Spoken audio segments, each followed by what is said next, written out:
बॉलीवुड में वैसे तो कई एक्टर्स हैं, लेकिन कुछ ही ऐसे हैं जो सालों तक मशहूर रहते हैं।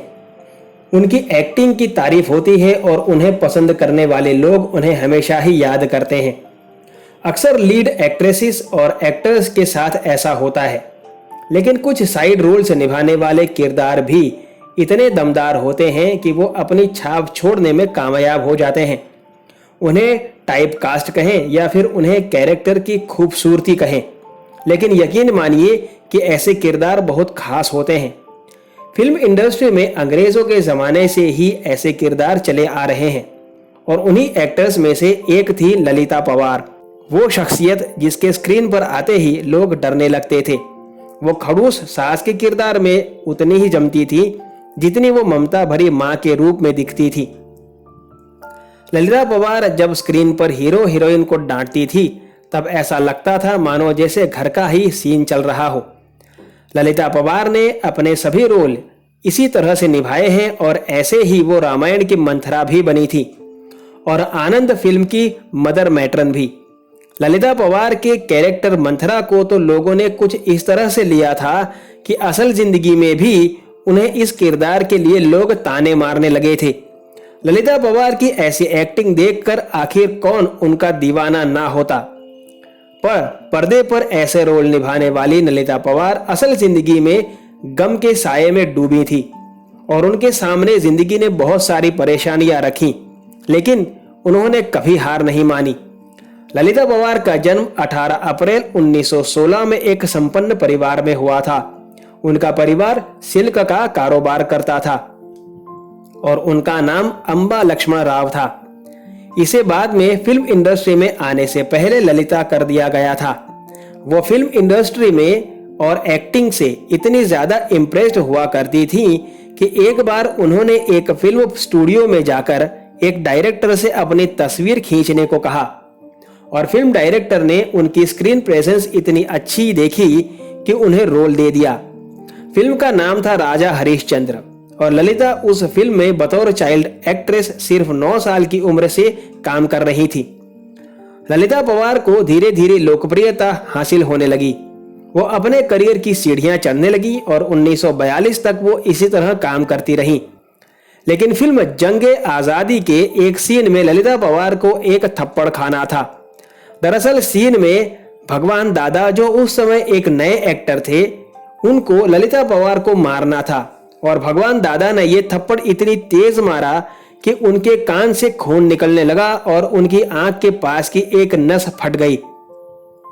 उन्हें अस्पताल ले जाया गया, लेकिन वहां उन्हें गलत ट्रीटमेंट मिला, जिसके बाद ललिता पवार की एक तरफ की बॉडी को लकवा लग गया। वो 3 सालों तक उसी का इलाज करवाती रही और उन्हें बहुत समस्याएं हुई। इन 3 सालों में उनका करियर और उनकी फिल्म लाइन दोनों ही बदल गई। जब ललिता पवार ने वापसी की तो उन्हें लीड रोल्स नहीं मिले।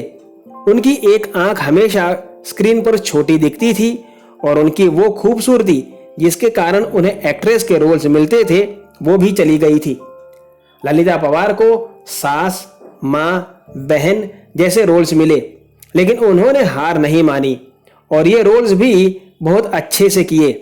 पर्दे की अदाकारा अब नेगेटिव रोल्स अदा कर रही थी और वैम्प बनती जा रही थी। उन्हें मंथरा का रोल भी इसीलिए मिला था। 25 साल की उम्र में ही ललिता को कैरेक्टर रोल करने पड़े थे और अपने से बड़े एक्ट्रेस की मां बनने के अलावा उनके पास कोई चारा नहीं था। अशोक कुमार, राज कपूर, दिलीप कुमार, देव आनंद, ये सभी ललिता पवार के हम उम्र ही थे, लेकिन ललिता को सभी की मां का किरदार निभाना पड़ा।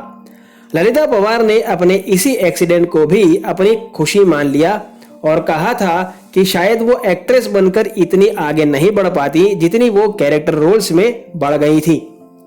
ललिता पवार का एक्सीडेंट तो उनका कुछ नहीं बिगाड़ पाया, लेकिन आपसी रिश्ते ने उन्हें बहुत गहरे घाव दिए। करियर में जब वो संभल गई तो उन्हें पर्सनल लाइफ में स्ट्रगल मिला।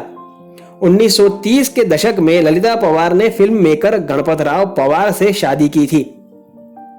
यही वो दौर था जब ललिता कुछ समय तक बहुत खुश थीं, लेकिन उसके बाद ललिता को पता चला कि उनके पति का एक्स्ट्रा मैरिटल अफेयर चल रहा है। ललिता को शौक तब लगा जब उन्हें पता चला कि उनकी छोटी बहन के साथ ही उनके पति का अफेयर है। इसके बाद ललिता ने यह शादी तोड़ दी थी। ललिता ने इसके बाद फिल्म मेकर राजकुमार गुप्ता से शादी की। ललिता का एक बेटा जय भी है जो फिल्म प्रोड्यूसर है।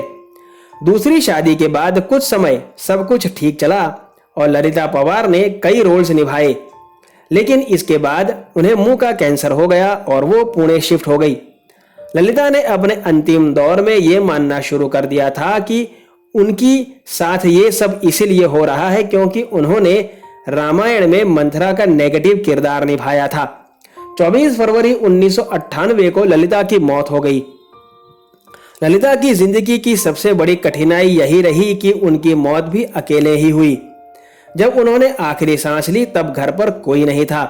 उनके बेटे ने जब घर पर फोन किया तो किसी ने फोन नहीं उठाया और जब सभी घर पहुंचे तब पता चला कि 3 दिन पहले ही ललिता इस दुनिया से जा चुकी हैं। उन्होंने अपने साथ हुई हर घटना का जिंदादिली से सामना किया और कभी पलट कर नहीं देखा। ललिता पवार के इस जज्बे को फिल्मी तराना चैनल का सलाम। कैसा लगा आपको ललिता पवार के बारे में बनाया गया हमारा ये वीडियो, मुझे कमेंट बॉक्स में जरूर बताइएगा। आज के वीडियो में बस इतना ही। आपसे मुलाकात होगी जल्द एक और नई पेशकश के साथ। तब तक अपना ख्याल रखें। धन्यवाद।